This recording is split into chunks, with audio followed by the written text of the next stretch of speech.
How's it hanging? We're back for another update on the development of Aestik. You don't know what an Aestik is? Is it something to eat? A 90s hip-hop group? Or might it just be the future love of your life? It's okay, I'll explain. Aestik is a Metroidvania I'm working on as a solo game dev. It's about the traveler's journey through a strange world and uncovering its secrets. Along the way you will meet many unique characters, interact with them and learn about their lives in the realm of Aestik. In the last devlog I've talked about the second boss fight of the latest area, so check it out if you haven't done so already. I put far too much work into the creation of memes for that video, so yeah, I'll probably do that again. Although I kept the whole lore and story of the game pretty loose for quite a while, I recently started working on a document that holds all of the relevant information about the game's world. From the different characters to the concepts, from the unique places to the variety of creatures inhabiting the realm of Aestik. It's becoming more and more important to have something like this as a guideline when developing the story of Aestik. It helps me not to lose track of all the details and nuances.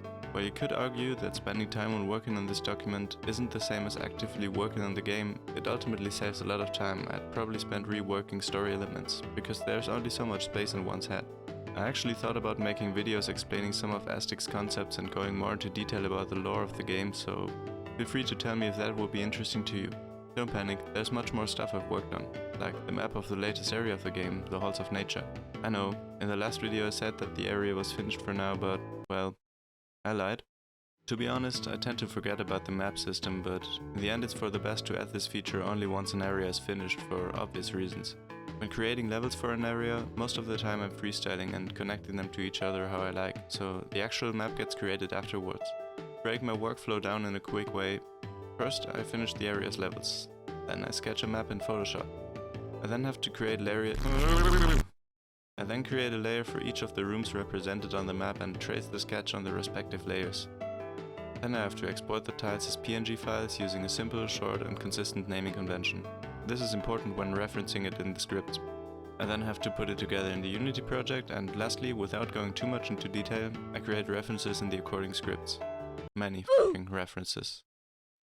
Implementing a finished map into the game is actually quite a tedious process, since it's mostly brainless copy-pasting of variables, but in the end it doesn't take too much time, so it's okay.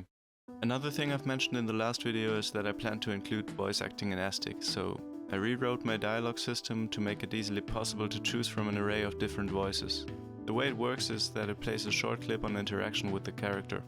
The voice lines are written in Aestik's own language, which I'm not planning to explain to you since I kinda like the little mystery around it. But I swear, it does make sense.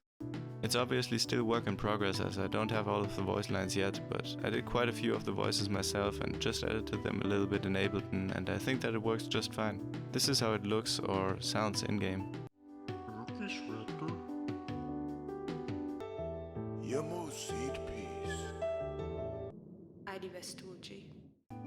Of course I will add many more voices in the future.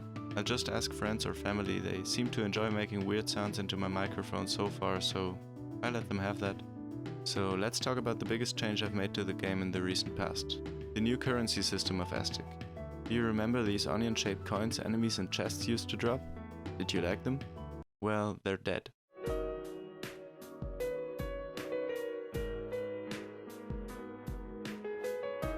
I'm really sorry to do that to you, but it made sense to change it into something more fitting story-wise. That's why I thought about it a little bit, and I came to the conclusion that the new currency of Aestik had to be sin. It actually makes sense to get sin for killing creatures and plants, so that's one good reason. But another reason is the world's economy. In the realm of Aestik, corruption is spreading and infesting many creatures, but being affected can be prevented. For that to be possible, they need to use sin, though. It's not a thing everyone can do, but a certain city built a system to make it possible to survive several cycles of corruption that way. I don't want to go too much into depth regarding the story, but broken down that's how things are. To visualize the sin, I drew this kinda ghastly looking like ball of gas. I think it does fit the theme quite well while being much different than the coins I had before. I also made it a little bit more animated than the coins. I have a spawn animation, an idle animation and a pickup animation to give a solid feedback. I also changed the pickup sound to something a little bit more ominous.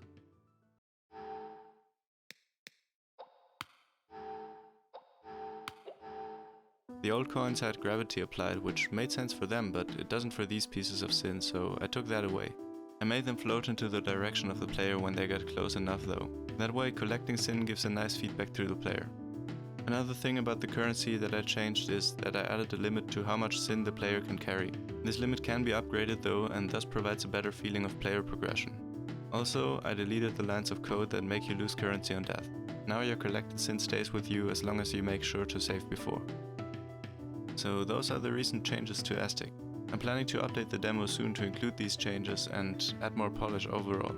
If you want to play the demo yourself, make sure to join the Discord server. Links in the description. I don't know a specific date of the update yet though, but it will hopefully be within the next 2 weeks. I'll probably make an announcement for that though. Stay tuned for more Aestik content. Things are really coming together and I have planned some quite interesting new features. Until then, see ya! And don't forget to leave your wife, subscribe to the channel and hit that bell.